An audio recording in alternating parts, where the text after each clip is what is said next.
Assalamualaikum warahmatullahi wabarakatuh. This is my assignment for reading report for topic 4. It's about language learning versus language acquisition. So, what is the differences between two of them? The first is about acquisition.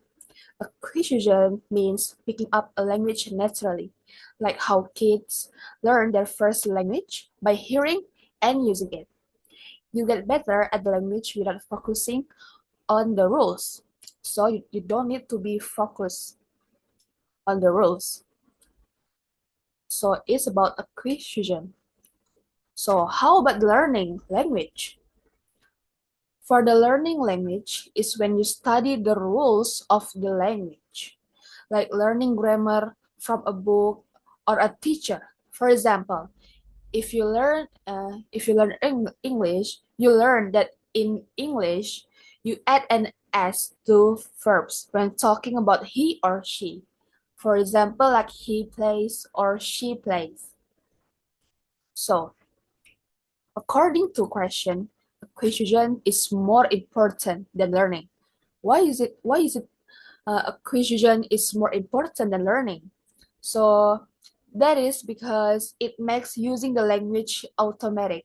He also, the question thinks that learning and acquisition are separate and practicing rules doesn't make them automatic like acquisition does.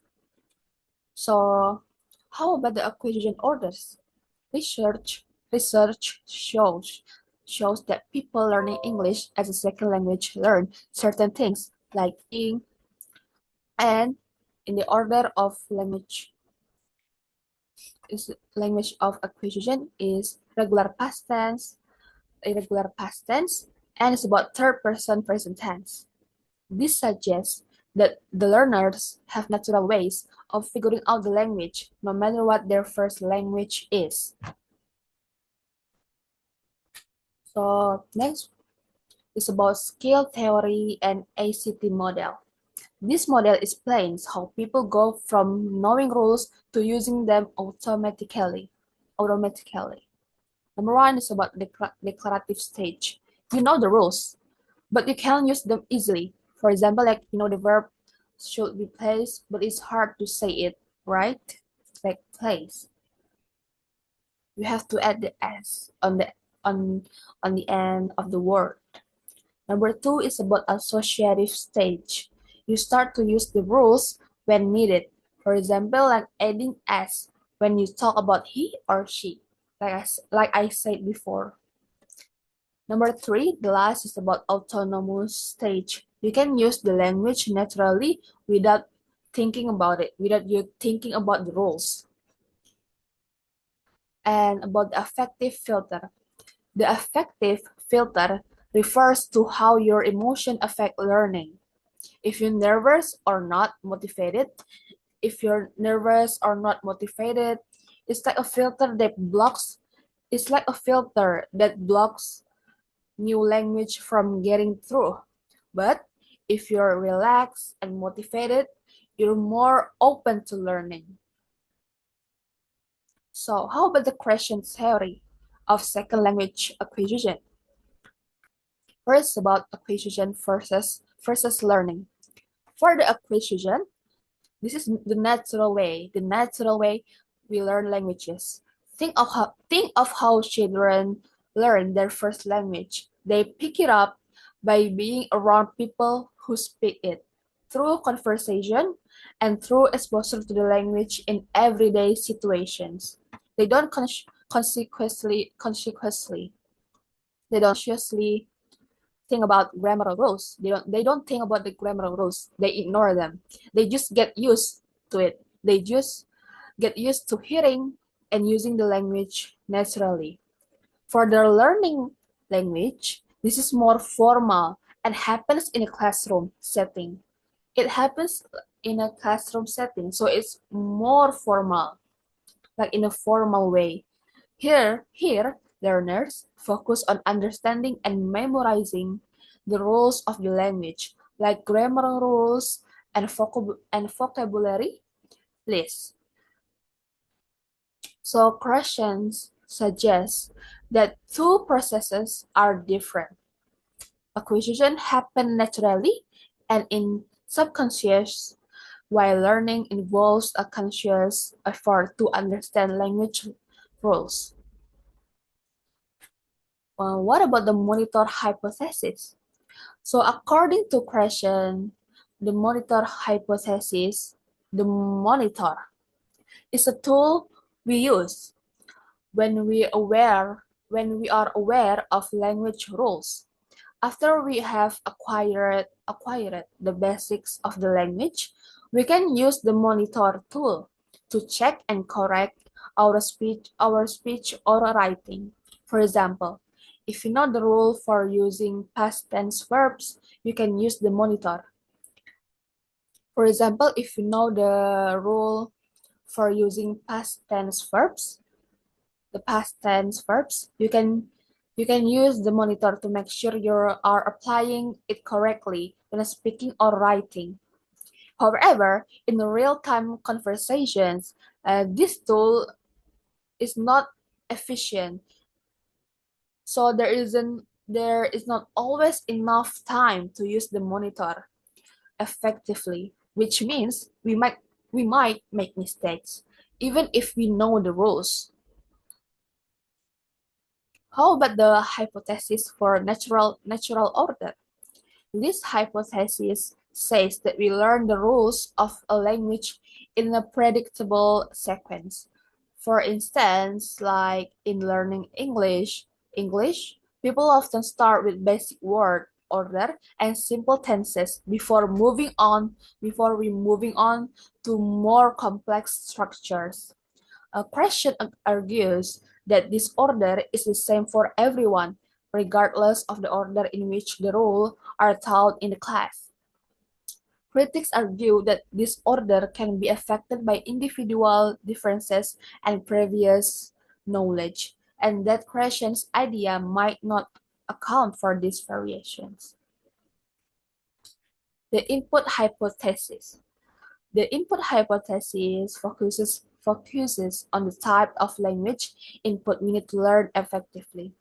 Questions suggest that this input hypothesis is that for language acquisition to happen, learners need to be exposed to learners need to expose to language that is just slightly more advanced, more than what more than more advanced than what they currently understand. This is called comprehensible input. For example, the example of this is like if you're a if you are a beginner, you need to hear or read sentences that are just a bit more complex than you what already know, but not too difficult. Question believe that if you get enough of this kind of input, you will naturally pick up the language rules over time. And next is about affective filter hypothesis. This hypothesis is about how our emotions and attitudes affect language learning. How our emotions and attitude affect our language learning. Question proposes that our ability to learn a language is influenced by how we feel. If we are relaxed, motivated, and positive, having a low affective filter, we are more likely to learn effectively. On the other hand, if we are anxious, conscious, like and unmotivated, having a high affective filter, it can be harder to us to learn because we might not be as open to new information, even if we understand it. So the next one is about questions, criticism, and influence. Questions theories have been very influential in shaping how we think about language learning, but they have also face criticism. Some people argue that his ideas are hard. Some people argue that Christian idea Christian's ideas are hard to test and not always clear. For example, measuring comprehensible input or determining how the monitor works in practice can be challenging. Despite these issues, Christian's work has had a significant impact on language teaching and research, influencing how education approach language instruction. Uh, Before we talk about Christian's ideas, now we move to the Schumann model. Schumann proposed a different model that compares second language learning to the creation of simplified pidgin language. These are basic, makeshift languages used for communication between people who do not share a common language. So it's very interesting, right? So Schumann suggested that how well people learn a second language. So Schumann suggested that how well people learn a second language depends on how much they feel a part of the community that speaks that language. If they feel integrated and accepted, they will learn better. If they feel alienated or disconnected, their language might remain less developed. Talk about two ways people can learn a second language: explicit learning, and the second one is about implicit learning, explicit and implicit. Explicit learning means you are trying to learn on purpose. You have actively thinking about the rules and patterns in the language. It's about explicit learning. How about the implicit learning? So, for the implicit learning, happens without you realizing it. So it happens without you realizing it. You learn the language unconsciously, just by being exposed to it. There are three views about how these two types of learning work in second language acquisition, SLA. So SLA is mostly implicit. Many researchers believe learning a language is mainly unconscious. For example, Christian's theory suggests that people naturally acquire a language without being aware of the process. This idea is also supported by other approaches like universal.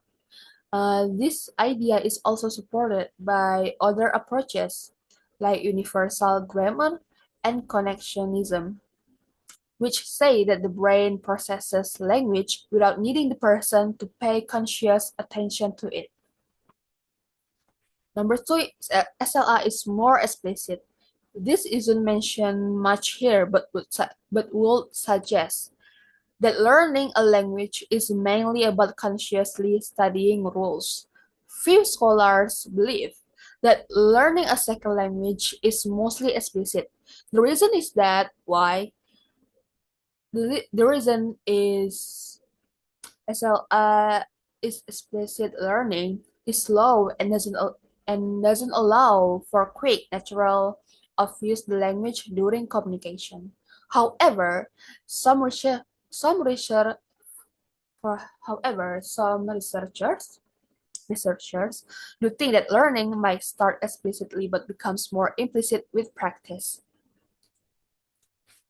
So the third one is about SLI involves both explicit and implicit.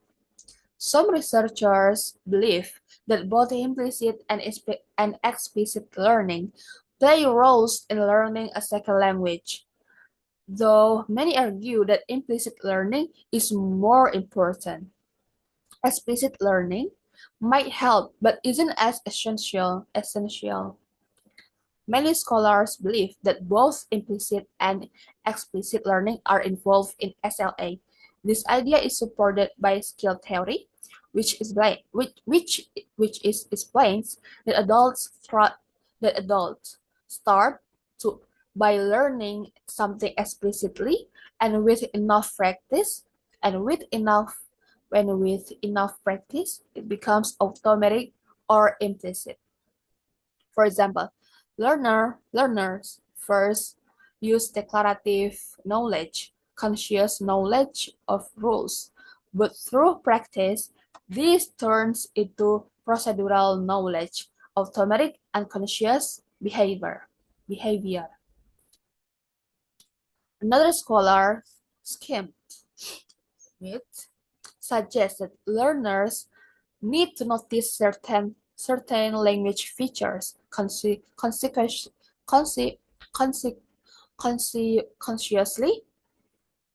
for acquisition to occur. However, he also believed that some aspects of language can be learned without conscious awareness. So the overall assessment of explicit and implicit learning in second language acquisition is this. So most language learning happens unconsciously, implicitly. This means that people pick up a lot of language without even realizing it, just by being exposed to it. Number two, adults also try to consciously learn rules explicitly, like grammar rules, but the main idea is that understanding a language deeply happens more through this natural and conscious process. Number three is that implicit learning is key, because why is the implicit is the key for learning a language? Because it helps people develop the deeper knowledge of language that allows them to use it quickly and accurately in real conversations. There are many things about language that you can't really explain with rules, like the more complex part of grammar. This deeper understanding comes from the interaction between the brain's natural ability with universal grammar and the language we hear around us. Explicit learning, like learning grammar rules, still plays a role, of course, especially when adults are trying to get it right by focusing on things like verb endings or sentence structure.